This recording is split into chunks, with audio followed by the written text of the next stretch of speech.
Update: neighbor tried to ruin my life and send me to jail on a false accusation. I have video proof and a lawyer now. Original post: I've been a tenant at my current apartment for 2 years. The apartments are the nicest in my area, and I pay quite a good chunk in rent monthly for a 1-bedroom, 1-bathroom. Everyone in my building has been pretty chill. There's 8 units total, occasional one-off things but nothing serious, until recently. Old downstairs neighbor left, new downstairs neighbor moved in shortly after, about 2 to 3 weeks ago. Main problem is her kid cries pretty much all day and has a tendency to scream quite a bit. The crying isn't something I'm interested in complaining about, but the screaming definitely warrants addressing because it's clear she's not trying to teach her kid to not scream. It seems more behavioral, not a newborn screaming. I can see the screaming becoming a bit of a problem in the long run.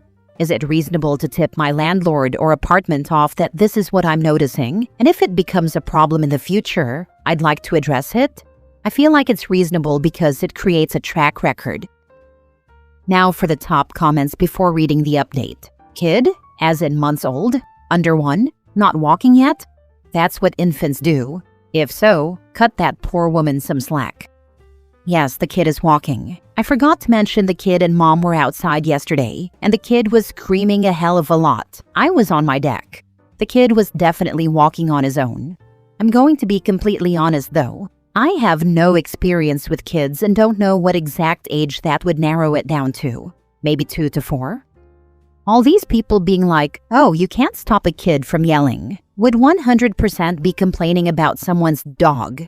I'd rather hear a dog barking than a kid yelling any day. At least they usually stop eventually. Preach. That's exactly what I've been thinking this entire time. But most of these people on Reddit would chew you alive for saying that, so I'm glad you said it. If I had a dog that was barking all day and being a nuisance, it would definitely be on me to either get a single family home or find some resolution to fix it. Get recordings. Get statements from other tenants. It's amazing how collected recordings can save your sanity. We actually took our outdoor cameras down. They deterred nothing at all, and now rely on our phone for recordings. It actually works better because we can hide behind our curtains and record. Now for the update. About 3 weeks ago, I decided to start recording the screams of my neighbor's 3 to 4-year-old kid and reported it to management. Management talked to them, and the downstairs neighbor said she would work on it. The neighbor the next day then made a retaliatory complaint about me saying I walk loud. I'm on the top floor, she's on the bottom. The neighbor left for 9 days and took the kid somewhere else. I thought, wow, maybe they broke the lease and now I'm free of these gremlins. But something in my gut told me this isn't over yet. These types of people are just too dumb and too self-righteous to leave without a fight. So, expecting a war, I purchased and installed 2 Nest cameras inside my apartment, which pick up audio and video 24/7 with cloud storage for 10 days. Yes, I was that sure I was dealing with a reckless person and had to protect myself. When she got back about a week and a half ago, boy did she come back with a vengeance. She started pounding on my floor, her ceiling, with a broom handle or something at all hours of the day. Not because I was overly loud, but because she was retaliating against the complaint I originally made, and she was pissed. Every time she banged, I got more footage. It's funny because in the videos, I'd narrate myself explaining the entire situation while she was banging on my floor. Sometimes I'd be in the kitchen eating a Dunkin' sausage, egg and cheese croissant, walk over to the camera and start saying, yes, today is May 22, 2025 at 3:02 p.m. As you can clearly hear, my neighbors downstairs are banging in retaliation to a noise complaint I submitted about them, and just go on these mini rants to the camera. Then things escalated on Sunday, and she would not stop pounding on my floor around 10:30 p.m. She would pound 6 to 8 times, chill for a bit, then go right back to it. I have to say, I admire her consistency, but I'd had enough at this point. I don't pay $1,300 a month in rent to deal with this crap. So I called the non-emergency police line, waited 45 minutes outside my apartment, and let the cops in to ask her what's going on with the noise. She refused to answer the door to the police, but I still got a police incident number and plan to pick up the incident report in person on Tuesday because the police station documentation office was closed on Memorial Day. The next day, Monday, I heard loud knocking on my front door. Strange. Maybe it was the gremlins finally coming to confront me? I ignored it for a minute and it kept going on. So I said, "Go away," while showing the Nest camera timestamp on my phone in case it was them. Then they announced they were insert my town police department. Damn. I opened the door and said, "Hi guys, what's up?" They said, "We're here on a call regarding your interactions with the female downstairs." And I said, "Are you talking about the incident from yesterday?" They said, "No, this is about today. She called dispatch about you 5 minutes ago. Can we please come in?" I said, "No, but we can go talk downstairs outside the apartment if you'd like." And I left the door open so the police could see me as I got a shirt on and came down with them. The police asked me what interaction I had with her that day, and I said none. I've never talked to this woman before in my life, which is the truth.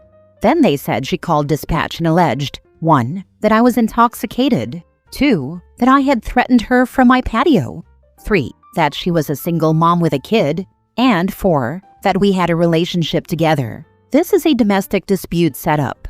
I showed the cops the video footage of what I was doing for the past hour, literally chilling with my cat, giving him belly rubs and tidying up, recorded from 2 angles. They let me go in 5 minutes. On Tuesday, I went to the police department and got copies of both police incidents, as well as her full name from the incident. I also contacted a friend who is a county prosecutor and retained him as my lawyer to start work on a cease and desist letter. He mentioned she tried to set me up for a domestic dispute because our county has a rule where, if it's a domestic dispute, they can hold you for a minimum of 24 hours. I then went to management and alerted them that they have a tenant who's been pounding on my floor, providing all documentation, written notes, videos, and police reports. They did not give a crap. They literally said, but can we just all have a meeting about this? I'm sure we can work it out." At that moment, I knew how screwed I was. I've been a tenant here for 2 years, pleaded my case for 20 minutes to prove my innocence and how bad this other tenant was. And their main reply was, "Let's all have a meeting together, hee." So I said, "Sure, I'll bring my lawyer. We're just going to have to ask her why she falsely informed police that I threatened her, so we can pursue legal action against her. That shouldn't be a problem, right?" They replied, "Oh no. No need to pay an attorney just to come to this. Freaking clown show." Throughout the rest of the week, I've barely been sleeping, maybe 2 or 3 hours a night. I'm just afraid of her saying something more extreme this time, like he's drunk and has a gun, and the cops kicking my door in and ending my existence. But all evidence is on my Google Drive shared with my lawyer, my family, and an ex that I'm on really good terms with. I've instructed them if I do get jailed or swatted over this, to sue everyone into oblivion. I've provided so much documentation, they'll have a strong case. My lawyer finished the cease and desist letter, which I'm sending to the gremlins below today via certified mail. Then I'll be pursuing symbolic damages via small claims, suing them for $5 for 5 different reasons, $1 a reason, then building a bigger lawsuit against them. I'll also be attempting to work with the police to get a charge against them for false informing. I have promised myself, and whatever entity is out there in this universe, that I will make this woman desolate for trying to ruin my name, frame me for something I didn't do, and potentially have me harmed by police. If it's the last freaking thing I do, I will pursue this to the furthest realm civilly and lawfully. For now, I am fully prepared to move if she does not move by the end of next week, since management is not doing anything. Your property managers suck and are knowingly allowing harassment and possibly endangerment. Bring your lawyer to talk to them too. Yeah, they're manipulative and idiotic. They said that the pounding noises are possibly the pipes. And I said, great, there are no pipes in the floors. Please send maintenance over and we can test that theory. At this point, they're trying to get me to leave the best they can, even though I've been a good tenant, never had a complaint before, and always paid rent on time for 2+ years. They get you to leave, and the next tenant above this monster of a woman may not take such a relaxed approach. Agreed, it's a highly risky situation for all parties. But all these idiots in management are concerned about is keeping both units filled and paying. Aside from that, they genuinely don't care about anything. I would go above the property managers. Find the owner. There's nothing worse than a pissed-off owner who is paying a company to manage their property, and they have to intervene. Even if the property manager is on staff? That's actually a solid idea because I've got to escalate this somehow. I would not sue 5 times for $1 each. That makes you look petty and unreasonable. File for a restraining order. When she violates it, she can be arrested and you can file for contempt. A cease and desist letter is a waste of time. It's symbolic damages to establish a trail in small claims. I still have the option to pursue a bigger lawsuit in the future. A restraining or protective order is highly unlikely to work, but I am filing for one today. The problem is, I don't have anything directly linking her to me, as we've never directly communicated, so it's hard to win. But I am hoping it works. Next story. Am I the a-hole for telling an autistic person that their disability isn't an excuse for not paying for services rendered? I work as a server in a restaurant. A couple of nights ago, I had a couple in their 30s come in around 2 a.m. As I took their order, the husband mentioned that all the food had to be on separate plates for his wife, as she is autistic and will not eat foods that share the same plate. They then proceeded to order. She wanted a kid's meal. However, restaurant policy states that kids' meals can only be bought for kids. I explained this policy and that everything on the kids' menu is available to adults for a slightly higher price. In total, it came out to about $1.50 more. The husband agreed, and I sent the order to the kitchen. We were a little busier than normal, as it was homecoming weekend and we had lots of big parties. About 20 minutes passed, and the husband flagged me down and stated that his wife was having a panic attack and they needed to pay for their drinks and leave. I asked for 1 second to make the kitchen aware that their order was no longer needed, and he agreed. When I went to the kitchen, I was told the food was already prepared, so I asked for it to be boxed to go. I returned to the floor and explained that the food had been prepared, and I was having it boxed to go for them. The wife then stated that, because of her panic attack, she would not be able to eat. I explained that I was sorry she had a panic attack, but as they had come into the restaurant, ordered the food, and it was already prepared, they would be expected to pay for the services rendered. However, I would comp their drinks if they would like. She then asked why she should have to pay for food she wouldn't be able to consume, and I simply stated that once the food was ordered and cooked, the company required compensation for services rendered, and that even if they were to stay in the restaurant and not eat any of the food and leave it at the table, they would still be expected to pay for what they ordered. She then reiterated that she had a panic attack and that I should have recognized she was having a medical episode, to which I replied that I am a server and not a trained medical provider, and that if she were being escorted out of the restaurant on a stretcher, then I would make an exception. But as she was currently speaking with me coherently, I failed to see how her medical condition warranted her not paying her bill. Today, I received a complaint they filed with our corporate office, saying that I discriminated against them by making them pay for food that the wife wouldn't be able to consume due to her having a panic attack induced by her autism. However, I would have done the same with any customer regardless of who they are. I actually think that making an exception for them solely because she is disabled would be a form of discrimination, as I would be treating her differently than I would treat others solely because of her disability. So my question is, am I the a-hole for not making an exception? Or did I do the right thing by having them pay for the food they ordered? So she had a panic attack but stayed in the restaurant to argue about not paying for her meal? That clearly was not an emergency. She sounds like a nightmare who is totally enabled by the husband.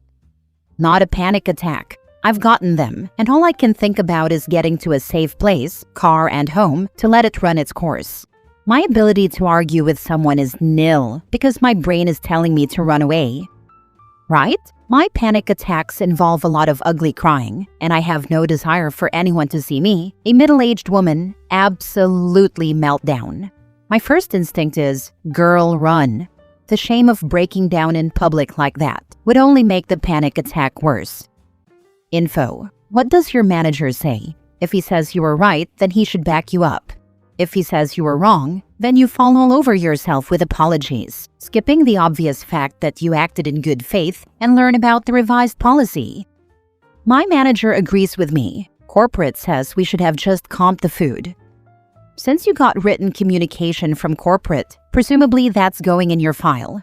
Maybe you can ask your manager to put something in the file that A. You are simply going with policy, and B. He agrees with how you handle the situation, not the a-hole. Luckily, I wasn't mentioned by name in the complaint, and my manager didn't sell me out. Last story. Am I the a-hole for letting my ex-stepdaughter keep a love nest? I, 48 male, have known my stepdaughter Lana, 18 female, since she was 6 years old when I got together with her mom, my ex, 38 female. I pretty much raised her as my own for almost 10 years, until it turned out that her mom was cheating on me with her ex, 41 male, all along. We divorced and she got back together with him. By then, Lana was 16.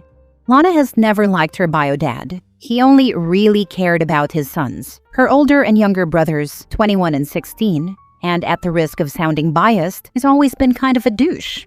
Even when he would come to take his kids for something, more often than not, Lana would want to stay with her half-sister Jenny, 13 female, my daughter with her mom, and would let the boys just go off on their own. When the split happened, and her mom moved back in with her bio dad, there was immediate friction. He doesn't like anything about her personality or beliefs, and he's very traditional when it comes to gender roles.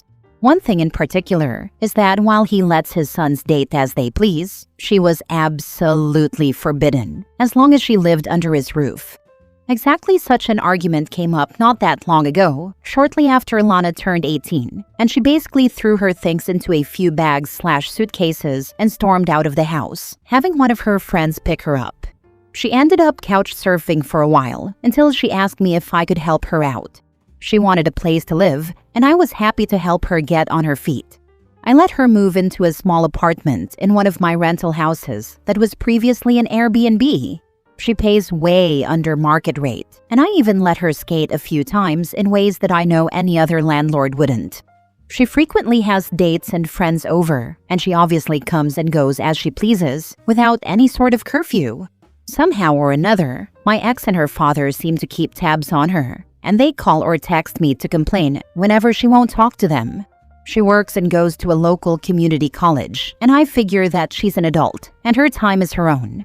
The place is a short walk from my house, and Jenny visits all the time, or Lana will even come over here. It's worth noting that I have primary custody of Jenny, and that she didn't want to move and live with my ex and her partner either. My ex-wife has said that it's weird and inappropriate that I even maintain any kind of relationship with Lana at all. And she's especially upset that I am, in her words, letting her keep a love nest and helping her flout her real family's authority. As far as I'm concerned, I have told her before that I will be here for her, and she's an adult and has the right to make whatever decision she wants. Not the a-hole. She is your daughter, blood or no blood. Thank you. I really do feel the same. My dad, who died recently, wasn't my father by blood. I still love and miss him dearly. He took me in when I had nowhere to go and was the kindest person I've ever known. Just because you don't share blood doesn't mean you aren't family. Keeping a love nest. So where did she and the ex go when she was cheating on you? She needs to get off her imaginary high horse. The girl came to you for help after sofa surfing because she doesn't want to be near them. Would the mom rather her be on the streets than having somewhere safe? You're not the a-hole. They are.